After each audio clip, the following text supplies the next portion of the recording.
ನನ್ನೆಲ್ಲ ಆತ್ಮೀಯ ವೀಕ್ಷಕರಿಗೆ ಅಂಬಿಕಾ ಬಾಬು ಕ್ರಿಯೇಷನ್ಗೆ ಸ್ವಾಗತ. ಹಲೋ ಫ್ರೆಂಡ್ಸ್, ಇವತ್ತು ನಾನು ನಿಮಗಾಗಿ ಮಾಡಿ ತೋರಿಸ್ತಾ ಇರುವಂತಹ ಮತ್ತೊಂದು lunch box recipe garlic rice. ಬೇಕಾಗುವ ಸಾಮಗ್ರಿಗಳು: ಬೆಳ್ಳುಳ್ಳಿ 4ರಿಂದ 5 ಗೆಡ್ಡೆ, ಕರಿಬೇವಿನ ಸೊಪ್ಪು 2 ಎಸಳು, ಕೊತ್ತಂಬರಿ ಸೊಪ್ಪು ಸ್ವಲ್ಪ, ಸಾಸಿವೆ ಜೀರಿಗೆ ಅರ್ಧ ಸ್ಪೂನ್, ಗ್ರೌಂಡ್ನಟ್ ಶೇಂಗಾ ಬೀಜ 4ರಿಂದ 5 ಸ್ಪೂನ್, ಸಾಂಬಾರು ಪುಡಿ ಅರ್ಧ ಸ್ಪೂನ್, ಕಡಲೆಬೇಳೆ 1 ಸ್ಪೂನ್, ಉದ್ದಿನಬೇಳೆ 1 ಸ್ಪೂನ್, ರುಚಿಗೆ ತಕ್ಕಷ್ಟು ಉಪ್ಪು, ಖಾರದ ಪುಡಿ 1 ಸ್ಪೂನ್, ಸಕ್ಕರೆ 1 ಸ್ಪೂನ್, ಹಾಗೆ ಅರಿಶಿಣದ ಪೌಡರ್, ಗೋಡಂಬಿ ಮತ್ತು ದ್ರಾಕ್ಷಿ ಸ್ವಲ್ಪ, ಒಗ್ಗರಣೆಗೆ ಆಯಿಲ್. ಒಗ್ಗರಣೆಯನ್ನು ಮಾಡೋದಕ್ಕೂ ಮುಂಚೆ ನಾನು ಅನ್ನವನ್ನು ಮಾಡ್ಕೊಳ್ತಾ ಇದ್ದೇನೆ. ಕುಕ್ಕರ್ಗೆ 3 ಕಪ್ ಅಕ್ಕಿಯನ್ನು ಹಾಕಿದ್ದೇನೆ. ನೀಟಾಗಿ ವಾಶ್ ಮಾಡಿಕೊಂಡು 6 ಕಪ್ ವಾಟರನ್ನು ಹಾಕ್ತಾ ಇದ್ದೇನೆ. ಕುಕ್ಕರ್ ಲಿಡ್ಡನ್ನು ಕ್ಲೋಸ್ ಮಾಡಿಬಿಟ್ಟು ಸ್ಟವ್ ಮೇಲೆ ಇಟ್ಟು 3 ವಿಸಲ್ ಕೂಗಿಸ್ಕೊಳ್ತೇನೆ. ನಂತರ ಒಂದು ಬಾಣಲಿಯನ್ನು ತೆಗೆದುಕೊಂಡು ಬಿಸಿ ಮಾಡಿಬಿಟ್ಟು 3 ಸ್ಪೂನ್ ಆಯಿಲನ್ನು ಹಾಕ್ಕೊಳ್ತಾ ಇದ್ದೇನೆ.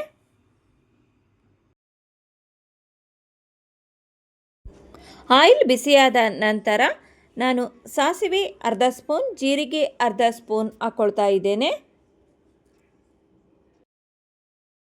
ಸಾಸಿವೆ ಜೀರಿಗೆ ಚಟಪಟ ಅಂತ ಸಿಡಿದ ಆದಮೇಲೆ ನಾನು ಶೇಂಗಾ ಬೀಜವನ್ನು 4 ಸ್ಪೂನ್ ಹಾಕ್ಕೊಳ್ತಾ ಇದ್ದೇನೆ. ಇದು ಚೆನ್ನಾಗಿ ಫ್ರೈ ಆಗಬೇಕು. ಮೊದಲಿಗೆ ನಾವು ಫ್ರೈ ಆಗಲು ಹೆಚ್ಚು ಸಮಯವನ್ನು ತೆಗೆದುಕೊಳ್ಳುವಂತಹ ಪದಾರ್ಥವನ್ನು ಹಾಕಬೇಕಾಗುತ್ತೆ. ನಂತರ 1 ಸ್ಪೂನ್ ಕಡಲೆಬೇಳೆಯನ್ನು ಹಾಕ್ತಾ ಇದ್ದೇನೆ. ಇದನ್ನು ಫ್ರೈ ಮಾಡ್ಕೊಳ್ತೇನೆ. ನಂತರ 1 ಸ್ಪೂನ್ ಉದ್ದಿನ ಬೇಳೆಯನ್ನು ಹಾಕ್ಕೊಳ್ತಾ ಇದ್ದೇನೆ. ಇದನ್ನು ಫ್ರೈ ಮಾಡ್ಕೊಳ್ತೇನೆ.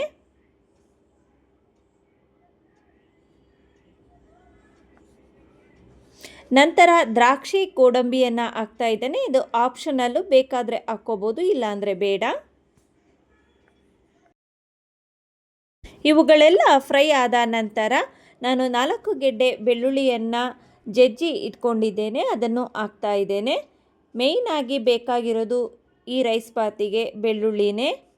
ಇದನ್ನು ಕೂಡ ಕೆಂಪಗೆ ನಾನು ಫ್ರೈ ಮಾಡ್ಕೊಳ್ತೇನೆ. ಕರಿಬೇವಿನ ಸೊಪ್ಪನ್ನು ಹಾಕ್ಕೊಳ್ತಾ ಇದ್ದೇನೆ. 2 ಎಸಳು ತೆಗೆದುಕೊಂಡಿದ್ದೇನೆ. ಎಲ್ಲ ಪದಾರ್ಥಗಳನ್ನು ಕೂಡ ಸ್ವಲ್ಪ ಕೆಂಪಾಗೋವರೆಗೂ ಚೆನ್ನಾಗಿ ಫ್ರೈ ಮಾಡ್ಕೊಳ್ತೇನೆ. ಎಲ್ಲ ಪದಾರ್ಥಗಳು ಕೂಡ ಫ್ರೈ ಆಗಿದೆ. ಗ್ಯಾಸನ್ನು ಸಿಮ್ಮಲ್ಲಿ ಇಟ್ಕೊಂಡ್ಬಿಟ್ಟು ಅರ್ಧ ಸ್ಪೂನ್ ಮನೆಯಲ್ಲಿಯೇ ಮಾಡಿದಂತಹ ಸಾಂಬಾರು ಪೌಡರನ್ನು ಹಾಕ್ಕೊಳ್ತೇನೆ. ನಂತರ 1 ಸ್ಪೂನ್ ಖಾರದ ಪುಡಿಯನ್ನು ಹಾಕ್ಕೊಳ್ತೇನೆ. ನೀವು ಖಾರಕ್ಕೆ ತಕ್ಕಂತೆ ಹಾಕ್ಕೋಬೋದು. ನಂತರ ಅರ್ಧ ಸ್ಪೂನ್ ಅರಿಶಿಣ ಪೌಡರನ್ನು ಹಾಕ್ಕೊಳ್ತೇನೆ. ನಂತರ 1 ಸ್ಪೂನ್ ಸಕ್ಕರೆಯನ್ನು ಹಾಕ್ಕೊಳ್ತಾ ಇದ್ದೇನೆ.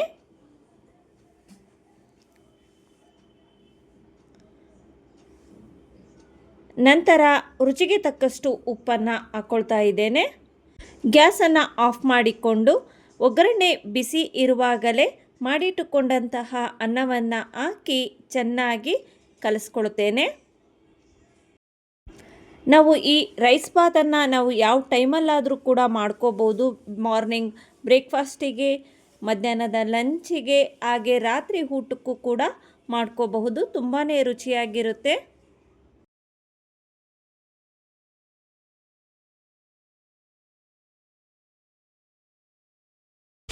ಕೊನೆಯದಾಗಿ ಕೊತ್ತಂಬರಿ ಸೊಪ್ಪನ್ನು ಹಾಕಿಬಿಟ್ಟು ಒಂದು 2 ನಿಮಿಷಗಳ ಕಾಲ ಮಕ್ಕೊಳ್ಳೋದಕ್ಕೆ ಬಿಡ್ತೇನೆ. ನಂತರ ಮತ್ತೆ ನೀಟಾಗಿ ಮಿಕ್ಸ್ ಮಾಡಿದರೆ ಟೇಸ್ಟಿ ಆದ ಹೆಲ್ದಿ ಆದ ಗಾರ್ಲಿಕ್ ರೈಸ್ ಬಾತ್ ರೆಡಿಯಾಗುತ್ತೆ. ಈ ರೈಸ್ ಬಾತನ್ನು ಮಾಡಲು ಯಾವುದೇ ರೀತಿಯ ತರಕಾರಿಗಳ ಅವಶ್ಯಕತೆ ಇಲ್ಲ. ಬೆಳ್ಳುಳ್ಳಿ ಒಂದಿದ್ರೆ ಸಾಕು, ನಾವು ಟೇಸ್ಟಿಯಾದಂತಹ ರೈಸ್ ಬಾತನ್ನು ಮಾಡ್ಕೋಬಹುದು. ನಾನೀಗ ಲಂಚ್ ಬಾಕ್ಸಿಗೆ ಪ್ಯಾಕ್ ಮಾಡ್ತಾ ಇದ್ದೇನೆ. ಸಖತ್ ಟೇಸ್ಟಿಯಾದಂತಹ ಬೆಳ್ಳುಳ್ಳಿ ರೈಸ್ ಬಾತ್ ರೆಡಿಯಾಗಿದೆ.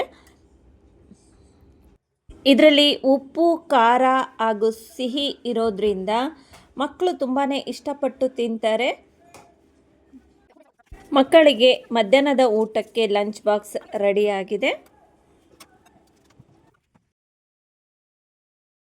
ಮಕ್ಕಳಿಗೆ ಇಷ್ಟ ಆಗುವ ಒಂದು ಫ್ರೂಟ್ ಜೊತೆಗೆ ಗಾರ್ಲಿಕ್ ರೈಸ್ ಬಾತ್ ತಿನ್ನಲು ಸಿದ್ಧವಾಗಿದೆ. ತುಂಬ ರುಚಿಯಾಗಿರುತ್ತೆ. ನೀವು ಕೂಡ ಒಮ್ಮೆ ಮನೆಯಲ್ಲಿ ಟ್ರೈ ಮಾಡಿ.